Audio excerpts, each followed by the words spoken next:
Podríamos decir que es el genoma al que normalmente nos referimos cuando se habla de genética. Sin embargo, este sistema genético no es único. Todos nosotros disponemos de un segundo sistema genético localizado fuera del núcleo, en unos orgánulos subcelulares denominados mitocondrias, el sistema genético mitocondrial.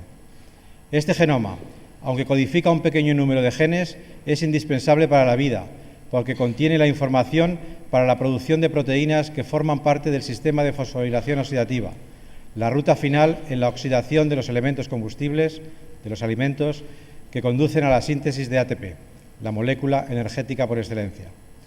Esta síntesis de energía se produce en las mitocondrias, por lo que a estos orgánulos se les considera como una verdadera central energética de la célula. Las primeras evidencias de la existencia de este segundo genoma genético, localizado en la mitocondria, las obtuvo Boris Ephrussi en París en 1949, cuando descubrió unos mutantes de levadura con deficiencias en las funciones respiratorias que eran debidas a un factor citoplásmico no nuclear y que era hereditario. Sin embargo, no fue hasta 14 años después, en 1963, cuando Nash descubrió el DNA mitocondrial en células de pollo. Poco más tarde, en 1967, Vinograd identificó este DNA en células humanas y en los 3 años siguientes, Giuseppe Attardi demostró que este DNA era funcional, es decir, que se transcribía en RNA y que éste se traducía en proteínas en los ribosomas localizados en el propio orgánulo. Unos 10 años más adelante se iniciaba el proyecto Genoma Mitocondrial Humano, con el que se pretendía secuenciar completamente el DNA y el RNA con el fin de construir un mapa genómico y de transcripción, así como determinar los genes que codificaba. Para ello, el premio Nobel Frederick Sanger y el mencionado Giuseppe Attardi, doctor honoris causa por nuestra universidad, se pusieron de acuerdo y distribuyeron el trabajo. El primero secuenciando el DNA, que anteriormente había comenzado Attardi, y el segundo aislando y secuenciando el RNA y buscando las proteínas que codificaba este genoma. Como culminación de estos trabajos, se construyó un mapa genético y de transcripción del DNA mitocondrial y se dio a conocer el modelo de procesamiento de los RNA primarios. Era la primera vez que se secuenciaba un genoma humano completo, tanto el DNA como el RNA. Los resultados mostraron que este genoma presentaba una serie de caracteres únicos. El DNA mitocondrial humano está formado por 16.569 pares de bases y codifica solamente 37 genes, 2 para los RNA ribosómicos, 22 para los tRNAs y 13 codificantes de proteínas. Esto significa que es aproximadamente 3.000 veces más pequeño que el más pequeño de los cromosomas nucleares. Además, está presente en poliplasmia, entre 1.000 y 10.000 copias de DNA por célula, a diferencia de los genes nucleares que están presentes tan solo con 1 o 2 copias. La información en el DNA mitocondrial se encuentra totalmente compactada con los genes situados uno a continuación de los otros, sin nucleótidos intermedios. Se podría decir que se ha llegado a un modelo de extraordinaria economía donde todo lo superfluo se ha eliminado. El código genético mitocondrial se diferencia del código genético universal y los genes de los tRNAs se encuentran distribuidos entre los otros genes, a modo de separación, en vez de hallarse agrupados como en otros sistemas. Esta disposición de los genes desempeñará un papel muy importante en el procesamiento de los RNA precursores, como veremos enseguida. El DNA mitocondrial se transcribe por medio de 3 unidades de transcripción que comienzan en 3 sitios distintos, H1, H2 y L. A partir de estos puntos se originan 3 transcritos policistrónicos diferentes que posteriormente se procesan mediante reconocimiento de las estructuras de los tRNAs, generando los RNA maduros. De este modo, la primera unidad de transcripción empieza a 19 nucleótidos del primer tRNA y termina en el extremo 3' del RNA ribosómico 16S. La segunda unidad de transcripción comienza justo después del primer tRNA y da la vuelta al círculo transcribiendo toda la cadena pesada del genoma. La tercera unidad de transcripción comienza en L y transcribe en dirección contraria toda la cadena ligera. Estos 3 transcritos primarios se procesan mediante el modelo de reconocimiento de los tRNAs, justo por delante y detrás de la secuencia de los RNAs, de secuencia de los tRNAs, generando los RNA maduros. Este modelo implica una regulación de la síntesis de diferentes tipos de RNA dependiendo del lugar de iniciación de la misma. Síntesis de los RNA ribosomales si empieza en H1 y de los RNA mensajeros y de la mayoría de los transferentes cuando empieza en H2. Los mRNAs o RNA mensajeros comienzan directamente por el codón de iniciación y terminan siempre en U o UA, generando el codón de terminación por la adición de una cola de poli A en dicho extremo 3'. Estos trabajos se publicaron en las mejores revistas científicas y merecieron una cita especial en el apartado de noticias de Nature titulado Pequeño pero bello retrato de un genoma mitocondrial, que consideraba el estudio como un trabajo virtuoso y como un hito de la bioquímica. Al tiempo que se iban obteniendo la secuencia del DNA mitocondrial y, por tanto, de las posibles proteínas que codifica, en el mismo laboratorio de Attardi se identificaron y localizaron en el sistema de fosforilación oxidativa todas estas proteínas que están codificadas en el DNA mitocondrial. Así, de las 85 proteínas que forman este sistema, 13 están codificadas en el genoma mitocondrial y son parte del complejo 1, 7 de ellas, del complejo 3, 1, del complejo 4, 3 y del complejo 5, 2 de ellas. De este modo, en unos 4 años de trabajo, se concluyó la parte básica del proyecto Genoma Mitocondrial Humano a mediados de los años 80. En los años siguientes llegaron los descubrimientos de los instrumentos que hacían falta para el mantenimiento y la expresión del DNA mitocondrial y algunos estudios de regulación de la expresión génica realizados fundamentalmente con mitocondrias aisladas del entorno celular y que eran capaces de replicar y transcribir el DNA mitocondrial tal y como se producía en vivo. Después de todo esto, parecería que ya no queda nada más por descubrir en lo que concierne a las características básicas del genoma mitocondrial. Sin embargo, algunos de los mecanismos que estaban bien establecidos se han cuestionado hoy en día y así el modo tan peculiar de replicación de este genoma parece que finalmente no se va a diferenciar tanto del clásico descrito en bacterias. Al fin y al cabo, este es el origen de las mitocondrias.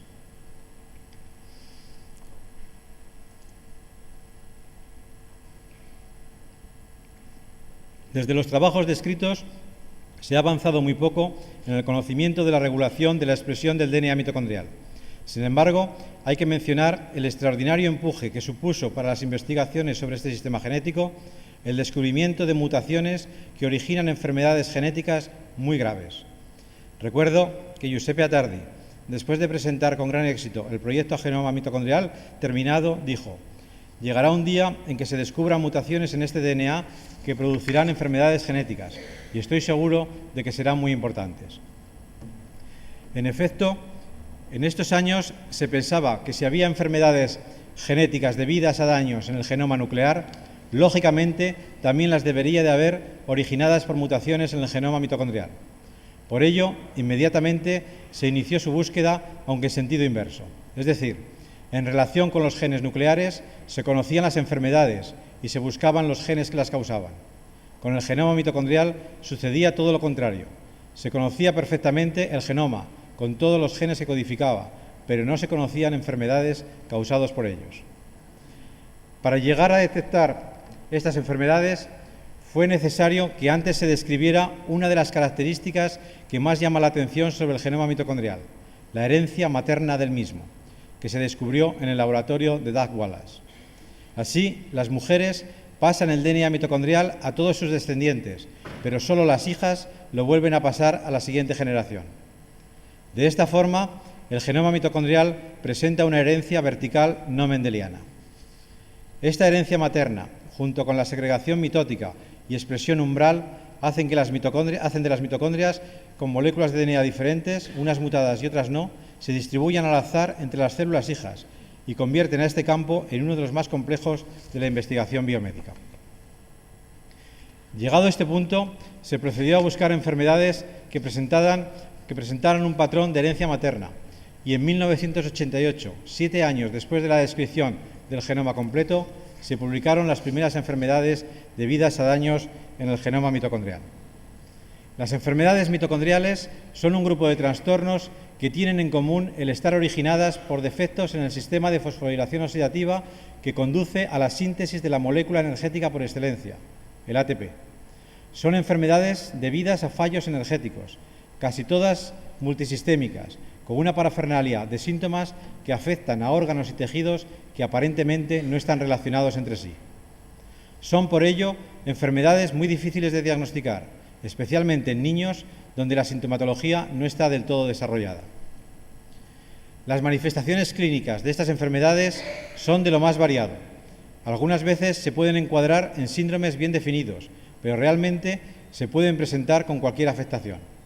Solo ante el hecho de presentar síntomas neuromusculares y no neuromusculares, de ser progresivas, con un curso muy rápido de la enfermedad y finalmente con el sistema nervioso central siempre afectado, podemos tener una pista del padecimiento de estas enfermedades. Son enfermedades raras, si las consideramos por separado, pero relativamente frecuentes, 1 de cada 6.000 individuos nacidos, cuando hablamos en su conjunto. Por el doble origen genético, mitocondrial y nuclear, de las proteínas que forman parte del sistema de fosforilación oxidativa, estas enfermedades pueden presentar un tipo de herencia mendeliana o materna, lo que complica más, si cabe, su estudio. Cualquier tipo de mutación en el DNA mitocondrial puede causar estas enfermedades. Mutaciones puntuales en cualquiera de los 3 tipos de genes, RNA ribosómicos, tRNAs y codificantes de proteínas, deleciones y depleción o disminución del número de copias del DNA mitocondrial. Entre los síndromes más frecuentes encontramos los siguientes. Debido a mutaciones puntuales, el síndrome de Leigh, el síndrome de NARP, MELAS, MERF, neuropatía óptica hereditaria de Leber, etc. Todos ellos están relacionados fundamentalmente con una mutación determinada. Enfermedades debidas a deleciones, contamos con los síndromes de oftalmoplegia crónica progresiva externa, Kearns-Sayre, Pearson y muchas encefalomiopatías. Y debidos a depleción, tenemos los distintos síndromes de depleción hepatocerebral, miopático, cerebrorenal y encefalomiopatía. Muchas son las particularidades de estas enfermedades. Mencionaré solamente alguna. Una misma mutación puede producir síndromes por completo diferentes, posiblemente debido a la diferente alteración de los tejidos, y las moléculas mutadas presentan una ventaja replicativa, lo que hace que en una sola generación se pueda pasar de un porcentaje de mutación muy bajo en la madre, que no origina ninguna sintomatología, a un porcentaje por encima del 90% con manifestaciones graves de la enfermedad en los hijos. Afortunadamente, no todas las mutaciones que se producen en el DNA mitocondrial son claramente patológicas. El DNA mitocondrial muta muy rápidamente y por ello se han producido distintas variantes de este genoma. Se ha especulado que las variantes no sean del todo inocuas y que el portar una u otra variante podría producir cierta susceptibilidad a padecer otras enfermedades. De este modo, aquí en Zaragoza se mostró cómo la variante genética o el haplogrupo T está asociado con una mayor susceptibilidad a la estenozoospermia moderada, y otros investigadores asociaron este u otros haplogrupos a otras enfermedades como el Alzheimer, Parkinson, etc. El diagnóstico prenatal y consejo genético de enfermedades causadas por defectos del DNA mitocondrial de herencia materna es muy complejo y arriesgado, debido a las características de la genética mitocondrial. Cuando una madre posee un DNA mitocondrial en heteroplasmia, es imposible predecir qué porcentaje de las moléculas mutantes heredarán sus hijos y en qué porcentaje estarán presentes en cada uno de los tejidos. Es posible encontrar en una madre con heteroplasmia óvulos con un porcentaje de moléculas dañadas que puede ir del 0 al 100%. Según el óvulo que sea fecundado, la proporción de heteroplasmia variará.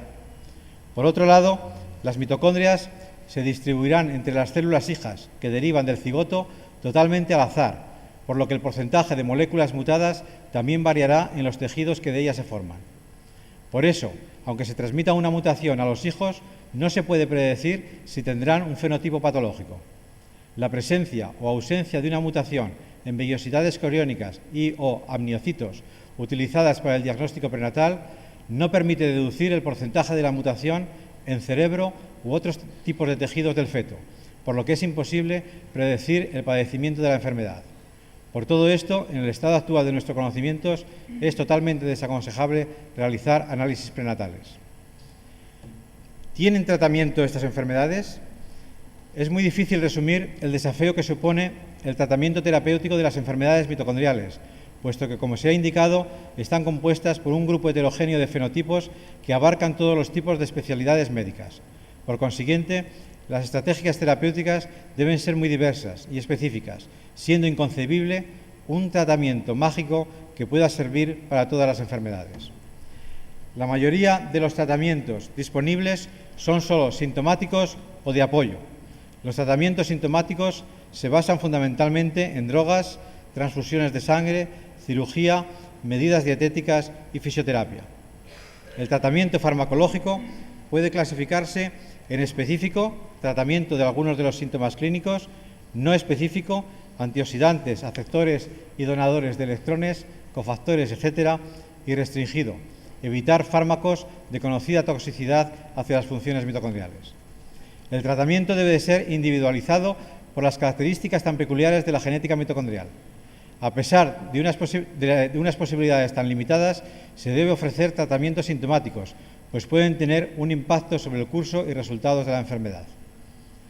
Los resultados más espectaculares se han obtenido por tratamiento con coenzima Q en aquellos pacientes que muestran esta deficiencia, y últimamente se ha podido comprobar que muchos pacientes con el síndrome de Kearns-Sayre presentan una grave deficiencia de folato en el cerebro.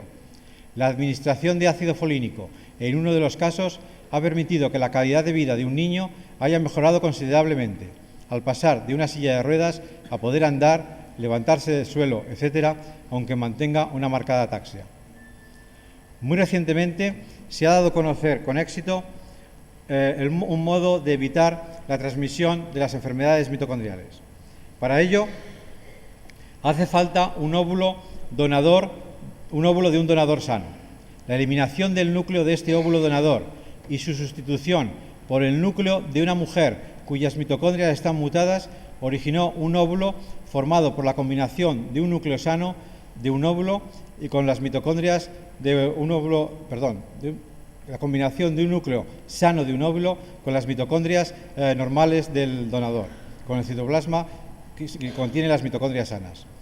Este óvulo artificial ha resultado fértil y de este modo se ha logrado el nacimiento de los dos monitos que se piden en la figura, que no portan mutaciones en su mitocondria.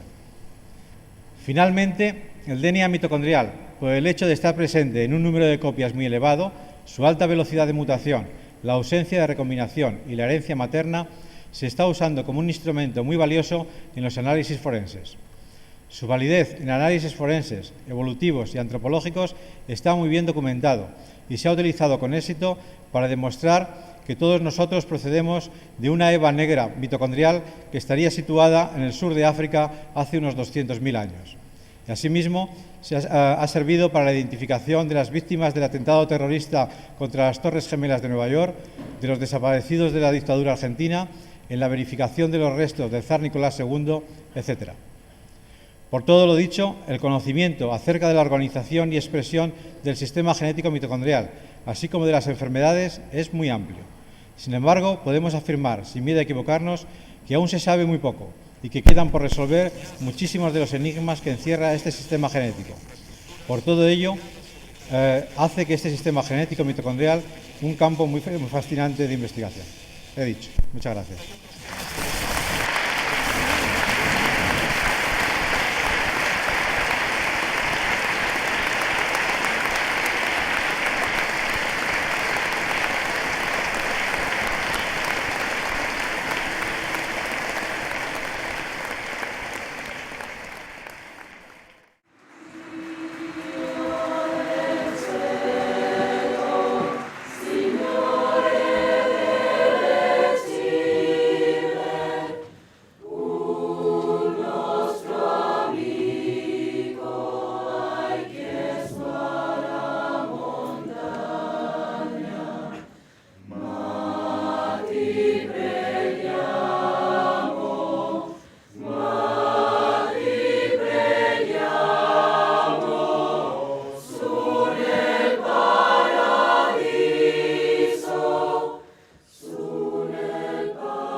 Muchísimas gracias, profesor Montoya, por su lección interesante y agradecidamente breve, indicativa del conocimiento que tiene del tema y el interés con fines médicos y lo que podemos esperar de él en un futuro. Muchas gracias, profesor Montoya. Bien, le cedo la palabra para ir acabando este acto a la excelentísima señora consejera de Ciencia, Tecnología y Universidad del Gobierno de Aragón, doña Pilar Ventura. Debo hoy reconocer ante todos ustedes, con una cierta dosis de sonrojo y no poca nostalgia, que en mis tiempos de estudiante universitaria la referencia al patrono de esta institución poco tenía que ver en mi pensamiento con su aportación docente o su erudición, y sí mucho más con la posibilidad de gozar de un día de asueto colado entre la rutina de las jornadas de trabajo y estudio. La locución laudatoria pronunciada en este mismo lugar y ocasión hace hoy 5 años por la profesora doña Aurora Ejido sobre Cervantes y Gracián ante la novela bizantina ya permitió atisbar algunas de las razones que amparaban el digno patrocinio del docto obispo zaragozano. La que dictó el año pasado el profesor don Guillermo Fatás acabó por proporcionar las claves de las credenciales que lo avalaban. Tan elocuente como brillantemente, el doctor Fatás supo hacernos ver que quizás sobre su afán de bibliófilo, su interés y curiosidad por el saber y sobre su actividad docente, se había afianzado su patrocinio académico. En la figura que emerge de nuestro pasado hispano-visigodo y que se desprende de esas alocuciones citadas, pueden observarse además otras características que llaman la atención y que parecen estar estrechamente vinculadas con el quehacer universitario actual. Como consejera de un departamento de nuestra administración pública, creo que entenderán que comience resaltando que fue un buen gestor de todos sus asuntos sociales, y espero que disculpen mi utilización del término gestión, que casa poco con su época, pero que lo define muy bien.